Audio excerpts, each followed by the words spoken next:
Here's the big challenge of life. You can have more than you've got because you can become more than you are. That's the challenge. And of course the other side of the coin reads, unless you change how you are, you'll always have what you got. I have found in my experience that income does not far exceed personal development. Now sometimes income takes a lucky jump, but sure enough, unless you grow out where it is, it'll usually come back where you are. Life has strange ways. If somebody hands you $1 million, best you become a millionaire quickly, so you get to keep the money. Otherwise, sure enough, it'll disappear. Somebody once said, if you took all the money in the world, divided it up equally among everybody, it would soon all be back in the same pockets. Incredible. Success is something you attract, not something you pursue. Success is looking for a good place to stay. So instead of going after it, you work on yourself. Personal development. See, the major question to ask on the job is not what are you getting. The major question to ask on the job is what are you becoming? See, the big question is not what am I getting paid here. The big question is what am I becoming here? Because true happiness is not contained in what you get. Happiness is contained in what you become. So that's our major subject for tonight, personal development.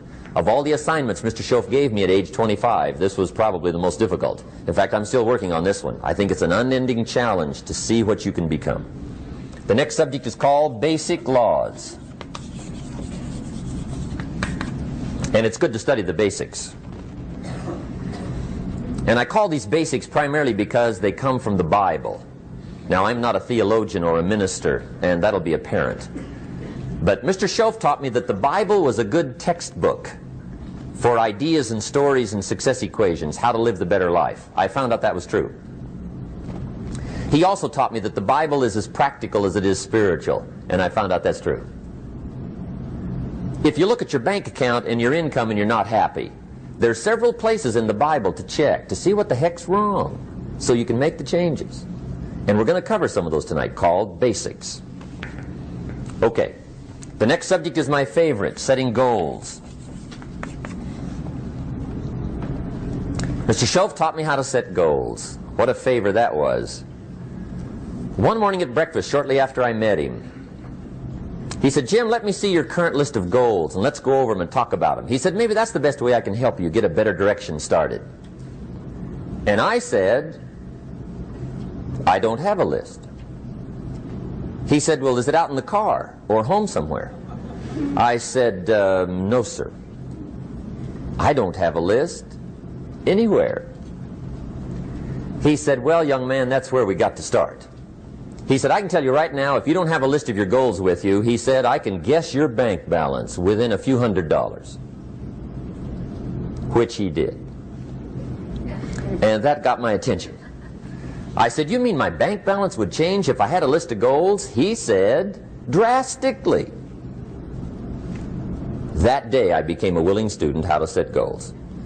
And sure enough, learning how to set goals changed my life. And I often wondered why no one had ever taught me how to set goals up until age 25. I went to high school, but if they offered it, I missed it. I went to college for a year, never heard it. I worked for Sears. Really. And to my knowledge, Sears never taught it.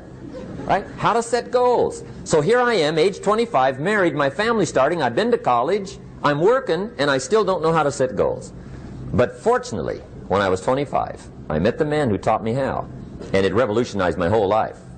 Economically, socially, personally, it's incredible. So I want to share with you tonight what Mr. Shoaf shared with me, how to set goals. It can be a life changer.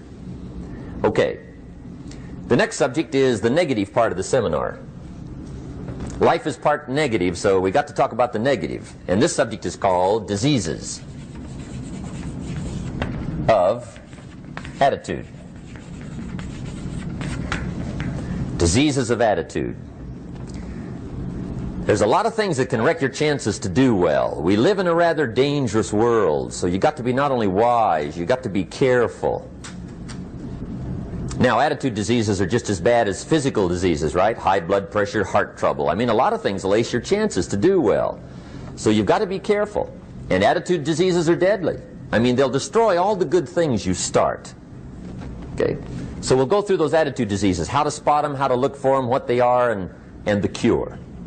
And I'm a pro on these because I've had them all, so I can give you excellent advice on these.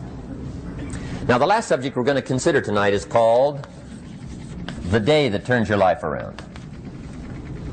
The day that turns your life around. And under this subject, we're going to talk about the emotions that can change your life. Human beings are emotional creatures, and emotions are powerful for life change. Now, of course, emotions are so powerful they can go either way on you. Emotions can either build or destroy. So you really have to employ emotions properly. We call civilization the intelligent management of human emotions. If you can intelligently apply your emotions in the right direction, no telling what can happen. Could turn your life around one day would be sufficient. So we'll talk about those. Okay. Now that's a lot to cover in one evening, but we'll keep at it here and see if we can't get it all done. I'd like to have you now jot down the theme of the seminar. Every seminar should have a theme, I guess. We've got one. It's on some of our literature if you happen to notice it, but if you didn't, for your notes, here it is. The theme of the seminar goes like this: the major key to your better future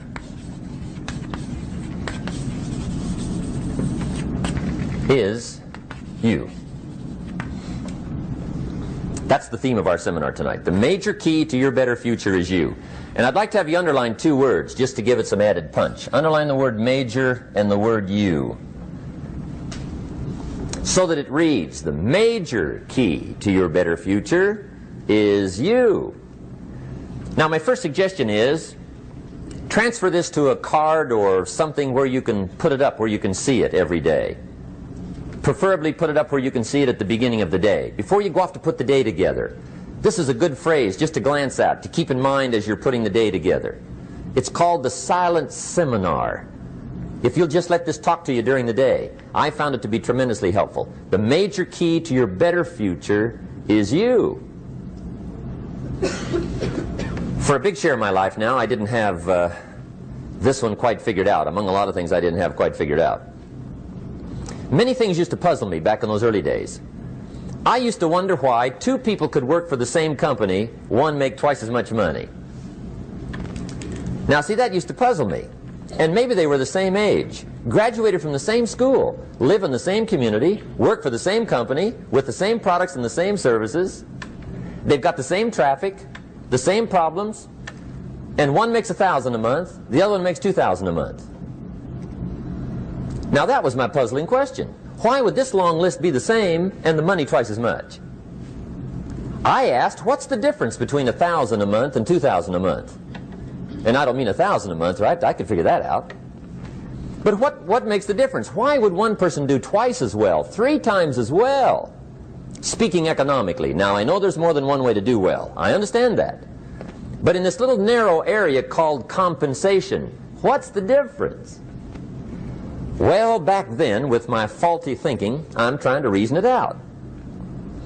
I thought, well, maybe time makes some of the difference, right? Some people do better because they have more time. I used to say, Harold ought to be able to do well. He's got a lot of time. If I had all of Harold's time, I could do well. Now, that's got to be dumb, right? Number one, you can't get somebody else's time. A guy says to me one time, he says, you know, if I had some extra time, I could make some extra money. I said, then forget it. There isn't any extra time. Hey, when the clock strikes 12 midnight, that about wraps it up, right? I mean, you can look around the gongs there for a little more, but it's over. You say to the guy, what are you doing? He says, I'm looking for extra time. See, they'll come and take you away, right? There isn't any more time. Now, if you can't get more time, which you can't, what could you get more of that would make a difference in economic results? And here's the key word. Make it a part of your notes. We're going to consider it tonight. The word is value.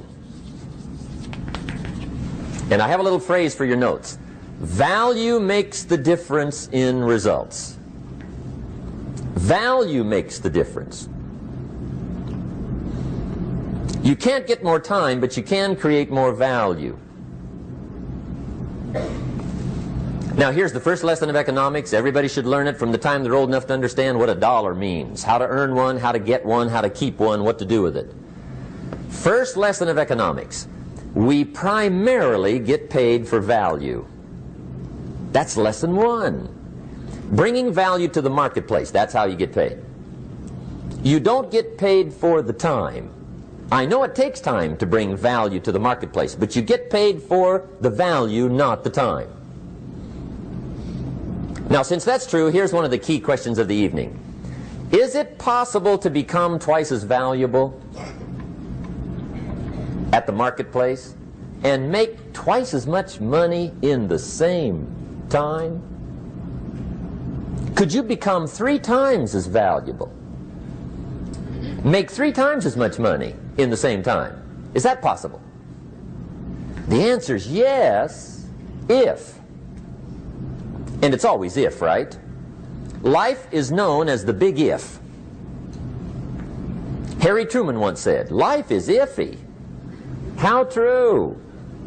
And here's the big if we're going to consider it tonight. It's possible to do much better at the marketplace if you go to work primarily on yourself. And that's the theme of our seminar tonight. Learning to work primarily on yourself.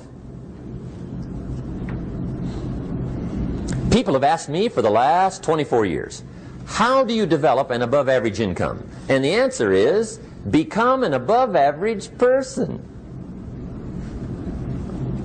Develop an above average handshake. Some people want to be successful, they don't even work on their handshake. As easy as that would be to start on. They let it slide, they don't understand. Develop an above average smile. Develop an above average excitement. Develop an above average interest in other people. Develop an above average intensity to win. See, that'll change everything.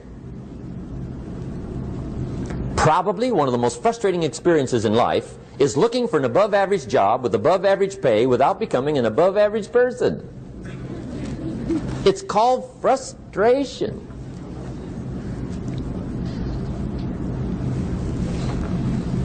And Mr. Shoaf gave me probably the greatest clue he gave me when I first met him.